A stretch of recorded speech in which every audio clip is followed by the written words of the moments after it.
I did a TV series, computer animated TV series called Reboot, which came out a couple of years before Pixar released Toy Story. It was the first. It was incredibly groundbreaking because it was the first full length. It was the first long form CGI TV series, and so I was really feeling like I felt like we'd broken through a barrier in comics in the 80s. And as soon as I saw the computer animation, the tests for Reboot, I thought, wow, this is completely new and is going to be the future of animation. And animation is going to explode into a new direction. And so I felt I was in the ground floor again of a brand new revolution after comics, this time in animation, in CGI. So one of the episodes we did, each one was sort of pastiching different genres. I suggested we do one pastiching Mad Max, the Road Warrior, and it was called Bad Bob. The central character in Reboot was called Bob, so I called it Bad Bob. And we just basically took all little moments from the Mad Max films and dropped them into this sort of potpourri pastiche of Mad Max. Well, once we'd finished it and we had an edited final version of it, I put it on a VHS tape, which is what was used back then, and I put it in the post with a little post-it note stuck on the VHS saying, "Whatever happened to Mad Max?" ? And I sent it to George Miller in Sydney. And out of the blue, a couple of months later, I get a phone call from his producing partner, Doug. He says, "What's all this about? What is it?" I said, "Oh, it's computer animation. It's going to be huge. It's the new thing." And then they said, "Listen, we're going to be in Hollywood in LA in a couple of weeks. Can we meet you? Because we've got something we'd like to talk about." I said, "Sure." So I flew to Hollywood, pretending I lived there, just to meet George Miller. Because I thought it was worth it just to meet him anyway, just to say Mad Max blew my head off. Brilliant. One of the best action movies ever made. So anyway, I go along to meet him. They were basically planning a Mad Max TV series. Like in those days, it was Xena, Warrior Princess, Hercules, those cable TV shows. Warner Brothers had asked George Miller, "Can you do as a Mad Max TV show like that?" And in the course of the conversation, I knew all of George's work, and plus I knew the Mad Max films back to front. So he probably thought I was a nutcase, but I chewed his leg off for about the 10-minute meeting ended up being like 2 hours or something. We ended up having, a bit of lunch and chatting. I knew all his stuff so much. I knew him. He was very personable, and we got on really, just clicked really well. And so I basically just said to him, "Look, as far as I'm concerned, a Mad Max TV series is great, but what really I want to see is a fucking amazing new Mad Max movie." I said, that's scary to do that. Whereas the TV series, yeah, it'd be good, it'd be nice, we'd all like it. But a new movie, man, that's something. And I pitched him an idea for a film. I said, and if there's anything he will use, go for it, because I'm never going to make a Mad Max film. But I'll guarantee you one thing: you'll have one customer, me, to see it.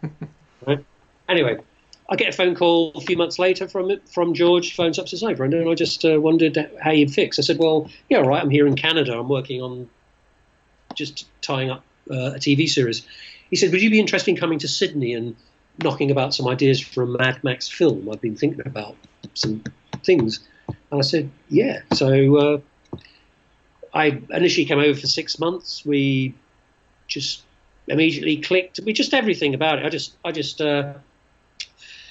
There was a story I had pitched him about a guy breeding a girl, because I said it at the extinction level of the human race, the point at which humanity goes down, which would give a motive for somebody to want to somehow breed a human being that was not subject to toxic cancers and things, and could actually stood a chance of survival, and somehow to kickstart the human race again.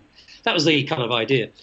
George took that idea and then really turned it into something where my reveal at the end became the beginning of the movie, and I just thought, wow, he's just done that, and then he's added this. He added this amazing character who we didn't know what she was called, but she was going to be a female Mad Max with one arm, and I thought, wow, fantastic, and then he'd say, right, I need what we need, talk about.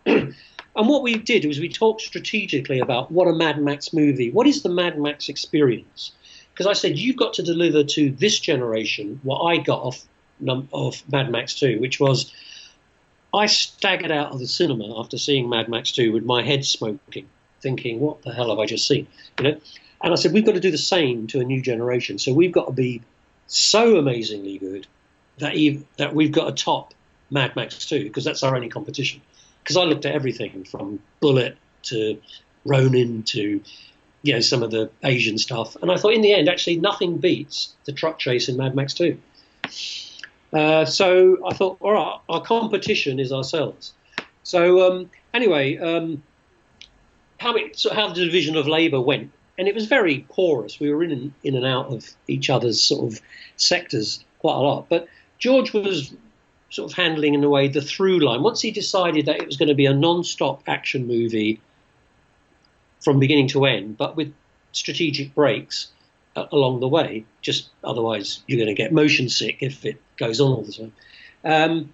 We constructed it like a roller coaster ride, so that we would crank you up. We've got to set the thing up, crank you up, and then you're off, and then wham! That first whole sequence where they go out on, she turns off the road, they're going along out into the desert, then the buzzards attack, those little spiky ones with the buzzsaws. And then the storm hits, and then they go into the storm, and we've sort of escalated the action up. We've gone from that level of action up into the storm, and now everything's, got super cranked up, and then it ends with a flare fizzling out into blackness. And that's your first break. You've come down now from the roller coaster ride, and you're at the bottom of the ride, and now you're going to go along for a bit, and then we're going to start cranking you back up again, right? So that's how we were structuring it. So I was handling more the tribes and all the guys spray their mouths and spiky vehicles with buzzsaws, guys on bikes jumping over them, all that's all my side of the film. I was delivering the Mad Max thrills and spills side of it. George was delivering the philosophical, the feminist sort of elements, the story, the deep structural stuff, about set-offs and payoffs and all that kind of stuff. Now, that's not really how we work. It's just that I'm saying that was more his area, and that was more my area over here with the tribes and vehicles. But he would be in and out of it all the time. I mean, I remember one day I was just sitting in the studio in Sydney just doodling, and he walked in the morning and said, "Can you do anything with that?" And this was fairly early on in the process. And he had a photograph of an acrobat on a pole. It was just a black and white, just a little photograph of an acrobat on a pole. And I thought, if I put them on vehicles, they could become raiding parties. So I got that. I said, 3 minutes later, I said, they're called polecats, and they board people like pirates. And he went, great. Unforgettable. That's amazing, stuff. Yeah. Though, but that idea took that long. So it just goes to show you, I learned so much doing that film that the process of doing Mad Max Fury Road was almost exactly the same as doing a comic. So I was completely familiar with how to do it. I just knew how to do it straight away. And also, it's amazing. All of us have watched thousands and thousands of hours of TV and film.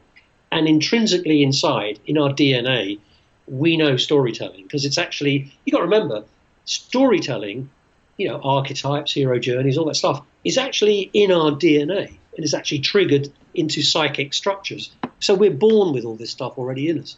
So what we had to do is make fealty to the Mad Max myth. So I saw my job initially with George Miller was I had to scope him out a bit, and I had to make sure that he was in the mindset that produced Mad Max 2. I had to get him there first. And that's, I think, one of the main reasons he hired me. And it was just me and him in a room for a year till we nutted out the whole story. And we had another guy, he got this brilliant, he's Australia's, I think he's only underground artist, a guy called Peter Pound. And he sat in the studio with us sometimes as well. He'd draw stuff, and he'd do there was a lot of very perverse stuff come up with. When we were pressing for hard R Mad Max, George pulled it back a lot and made it soft R or PG. But initially we were all thinking, let's go to a true sequel to Road Warrior and go hardcore.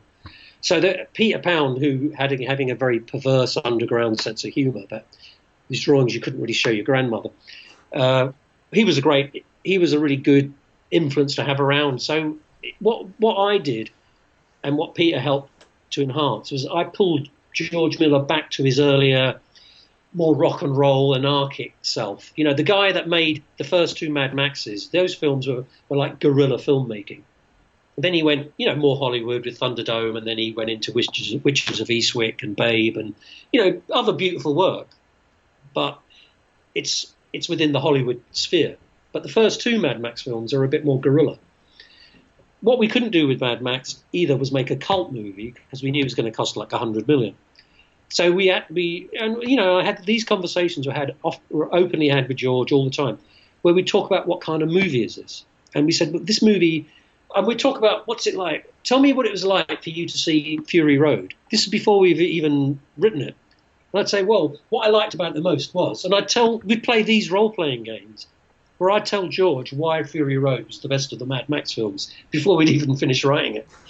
And I'd say, you know, what was really great was how you did that, and then you did that, and then all that happened, and you never let up, but then so I would give him the sensibility where he would make his decisions from creatively. Do you see what I mean? So that he was closer to himself as a younger, you know, cockier young film director with a bit of attitude, which is, you see, inherent in the Mad Max films.